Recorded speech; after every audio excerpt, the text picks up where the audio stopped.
في فيديو النهارده هنتكلم عن نقطة مهمة جدا استكمالا للسلسلة اللي بدأناها مع بعض، اتكلمنا فيها عن كذا دولة. أهلا وسهلا بيكم في فيديو جديد من سلسلة التأشيرات، واللي بنتكلم فيها على تأشيرات البلاد المختلفة وازاي نطلعها. في فيديو النهارده مش هنتكلم على تأشيرة معينة، بس هنتكلم في موضوع مهم للغاية: ازاي تعمل كشف حساب بنكي مضمون وما يترفدش في السفارة. لو انت مسافر قريب او ناوي تطلع فيزا شنجن يبقى الفيديو ده يهم. بس قبل ما نبدأ ما تنسوش تدونا لايك وتعملوا شير، وخلينا نوصل ل 5000 متابع على اليوتيوب. ناس كتير وهي بتقدم اوراقها في السفاره بيجي لها رفض، مع ان ورقهم كله بيكون كامل. ولكن السؤال هنا، هل الورق ده صحيح؟ من اهم الاسباب لرفض الفيزا هو كشف الحساب البنكي. في الفيديو بتاع النهارده هنعرف ازاي نعمل كشف حساب بنكي محترم ومضمون وما يترفضش ابدا في السفاره. هنلخص موضوع فيديو النهارده في عده نقط علشان يكون سهل وواضح لكل الناس.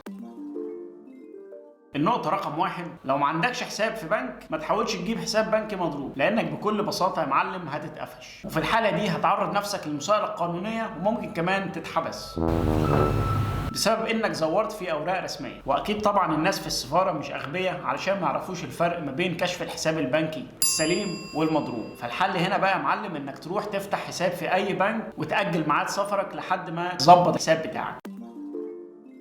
النقطة رقم 2، إن السفارة بتقبل أي كشف حساب سواء من بنك حكومي أو بنك خاص. النقطة رقم 3، خلي حسابك في البلد اللي أنت مقدم منها. يعني لو أنت مثلا مسافر من مصر يبقى لازم تقدم كشف حساب من بنك في مصر، إنما لو معاك أي إقامة في دولة تانية تقدر تقدم كشف الحساب في الدولة اللي أنت مقيم فيها. النقطة رقم 4، لازم حسابك يكون عدى عليه 6 شهور، وده لمعظم الدول الأوروبية، ولكن في دول تانية زي تايلاند وجورجيا ممكن تقبل كشف الحساب لو عدى عليه بس 3 شهور.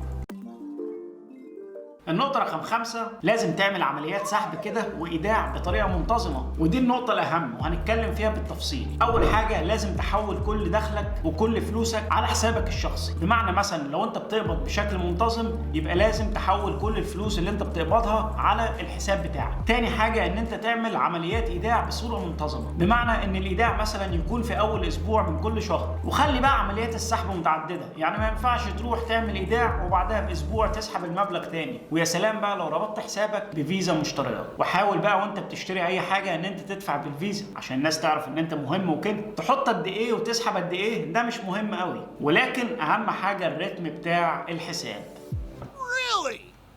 يعني لو انت بتقبض 5000 على سبيل المثال يبقى تعمل حسابك في بدايه كل شهر تعمل ايداع ب 5000 جنيه. مهم جدا ان انت ما تعملش عمليات سحب مفاجاه ومفرطه، لان زي ما قلنا ما ينفعش تحط مبلغ كبير مره واحده وبعدها بكام يوم تسحب كل المبلغ. ده بيخلي الناس في السفاره تبدا تشك وبعدها تاخد الرفض.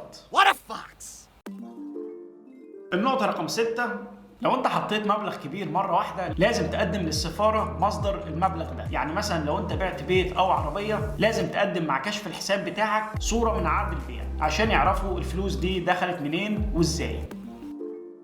النقطه رقم 7، المبلغ اللي تحطه في الحساب قد ايه؟ الاجابه هي ان انت مثلا لو مسافر اوروبا يبقى تحتاج على كل يوم هتقضيه في رحلتك 100 يورو تقريبا. يعني مثلا لو انت هتسافر 10 ايام يبقى محتاج يكون في حسابك 1000 يورو او ما يعادلها بالجنيه المصري طبعا. انما مثلا لو مسافر بلاد زي تركيا، الهند، جورجيا، اذربيجان، فهنا 50 يورو على كل يوم هتقضيه كفايه جدا. وما تنساش طبعا ان انت لازم تكون منطقي في حساباتك وتراعي حجوزات الفنادق وحجوزات الطيران. من الحاجات المنطقيه برضو لو اجمالي رحلتك مثلا هيكلف 20000 جنيه ما ينفعش يبقى المبلغ اللي موجود في حسابك هو 20000 فقط، وطبعا لازم يكون الرقم اكبر من كده بشويه. سؤال مهم جدا، لو عندك اكتر من حساب تقدم اي حساب فيهم. طبعا لو انت عندك حساب بالعمله الاجنبيه يبقى يفضل تقدم الحسابين مع بعض ما دام الحسابات شغاله وعليها عمليات منتظمه. لو انت اقل من 18 سنه ومش عارف تعمل حساب بنكي فطبعا هنا ممكن تستعين بحساب الوالد او الوالده، بس طبعا هتحتاج تقدم وثيقه تعهد بجميع مصاريف الرحله. فالشباب بقى اللي ناويين يسافروا قريب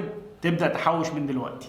انما بقى بالنسبه للسيدات المتزوجين فتقدر تستخدم حساب الزوج، وبرضه هتحتاج تقدم وثيقه تعهد بتكفل جميع مصاريف الرحله. ودي كانت اهم النصايح اللي تقدر تطلع بيها كشف حساب بنكي مضمون وما يترفدش ابدا في السفاره. طبعا ما تنسوش لو الفيديو عجبكم نعمل شير ولايك. شكرا ليكم واشوفكم في فيديوهات تانية كتير.